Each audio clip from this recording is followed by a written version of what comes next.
Sunday Sports Wrap on WCIA3 News. 13 out of the Big Ten is the number 4 seed.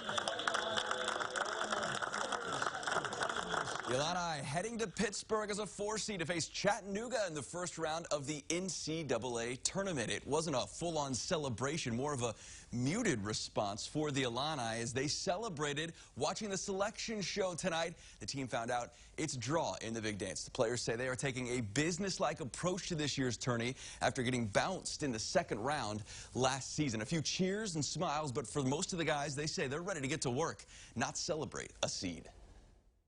It's definitely a business thing, man. We've been here before. We've been to the tournament last year, and we know how that feeling was. So we're not trying to get too high right now. We're prepared to go out there and play the hardest. And just go out there and compete at the highest level. So we're more focused on not celebrating right now, but celebrating in the long run when we complete the task. To actually be able to see our name get called on, TV, and us be a part of it. But most importantly, like having March Madness, for the first time, back at full capacity with fans. So we're excited. We're super pumped. This was a different experience, and I think it's a big part of the tournament. I think it's a powerful part of the tournament, and it's something that, okay, hey, we met in State Farm Center, and when it came on, we were watching it on the big board, and this is and it's part of it. It's a big part. Here's the matchup. Illinois and Chattanooga will face off Friday night at 5:50 Central Time at PPG Paints Arena in Pittsburgh. The game broadcast on TNT. The Mocs coming off a Southern Conference Tournament championship. They are 27-7 this season. Here's a look at the South bracket. Arizona is the top seed way up top. They will face either Wright State or Bryant. More on that in a moment. Here's Villanova at number 2. Illinois right there in the middle at 4-13 with Houston and UAB potentially on tap. Colorado State, another local tie there. We'll have more on that in just a second. The Wolverines of Michigan also in this bracket along with Ohio State. So there's a couple of Big Ten connections in this one. And how about Ohio State facing Loyola Chicago? If they need a reminder about how tough Loyola is, they can ask Illinois from last season when they got bounced in the second round. All in all, 9 Big Ten teams dancing this year. And here is the closer matchup in this. If Illinois can get by Chattanooga, which that will not be an easy game, they could potentially face Houston or UAB. Houston was a really good team this season. This game right here would be on Sunday in the second round, also in Pittsburgh. The South region goes to San Antonio for the Sweet 16 and Elite 8. I mentioned some of those local connections to the NCAA tournament this season. Tim Finke plays for Wright State. The Raiders won the Horizon League tournament and are in the first 4. They'll take on Bryant in Dayton on Wednesday. Wyoming features Mattoon native Drake Jeffries. The Cowboys dancing. They're also in the first 4. They'll take on Indiana Tuesday in Dayton. And Colorado State's Kendall Moore, another former WCIA3 Player of the Year, along with Tim Finke. The Rams get Michigan on Thursday in Indianapolis. Also in Indy this afternoon, Iowa and Purdue match up in the Big Ten tournament final, seen right here on WCIA3. Boilers hanging tough after the Hawkeyes led by 3 at the half. Eric Hunter Jr. cuts it to 1 with the 3. Too much from Iowa down the stretch, though. Connor McCaffrey with the and 1 bucket here. Then on the baseball pass, a Hail Mary. Keegan Murray collects it, puts some ice on it, and Iowa runs away with this one. Murray goes for a team-high 19, 75-66. The final, the Hawkeyes win their first Big Ten tournament title since 2006. It's senior day for Illinois men's gymnastics. The 5th-ranked Illini hosting number 4 Michigan for a dual meet at Huff Hall. The floor takes center stage first, and Michael Fletcher puts the Illini in a good position with a season-high 13.85 for him. New season high on the floor for the orange and blue with a nice 69. Hamish Carter follows it up on the pommel horse, sticking his dismount. Career-high 14.35 on the apparatus for Hamish. The 4th best score on the horse in program history for the Illini, highest since 2017. But Michigan outlasts Illinois in the end, 411.85 to 408.400.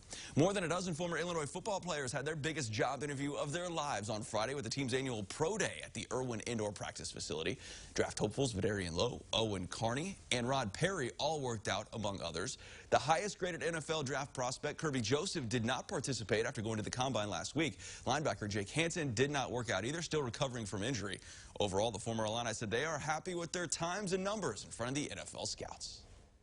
For me to just have the opportunity to go to the NFL Combine and, get that experience to knock out some stuff here and still be able to maximize my time here, it's a dream come true, just to have the opportunity to be here, have the opportunity for all the teams to come out, you know, and watch me work. It's ups and it's downs, it's gives and takes, but just this whole process, the last 2 to 3 months, I couldn't ask for a better one. And to be able to come out here and showcase all the work that I put, all the preparation that I put, I'm just happy with how everything turned out.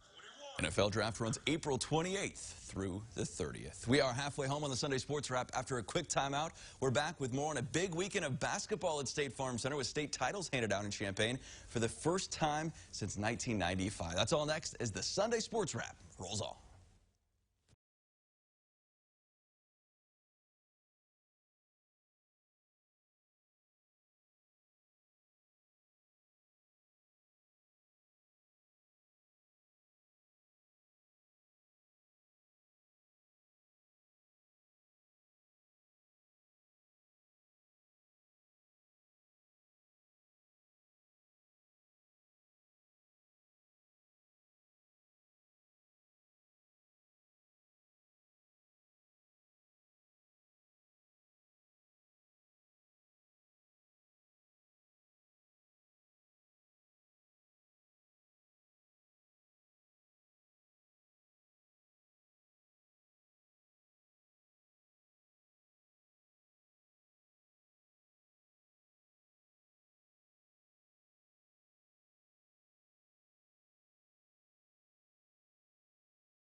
And you're watching Sunday Sports Wrap.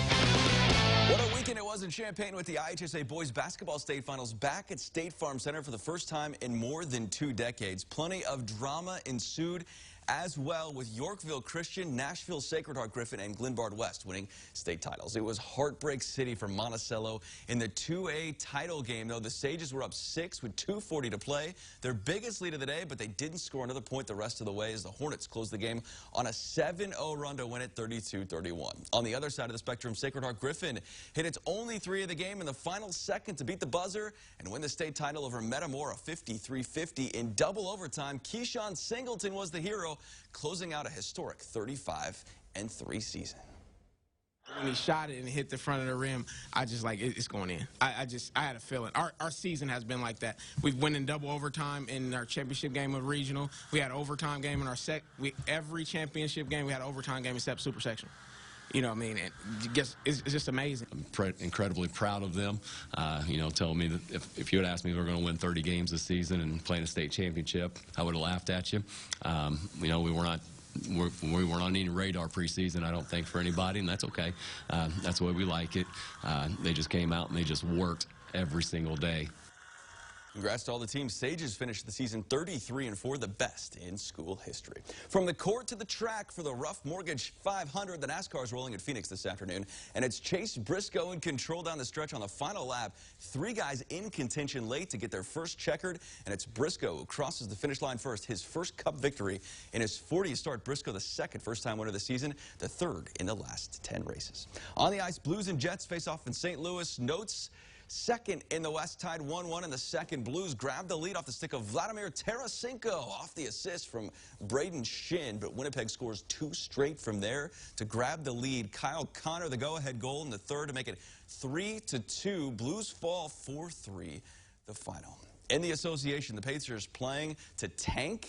Maybe they start today with the 5th worst record in the NBA, visiting the Hawks. Trae Young, the story in this one. Look at this step back.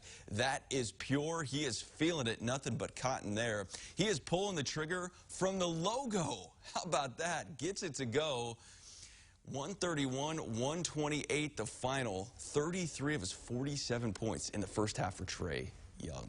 That's going to do it for us tonight. Thanks so much for watching. We've got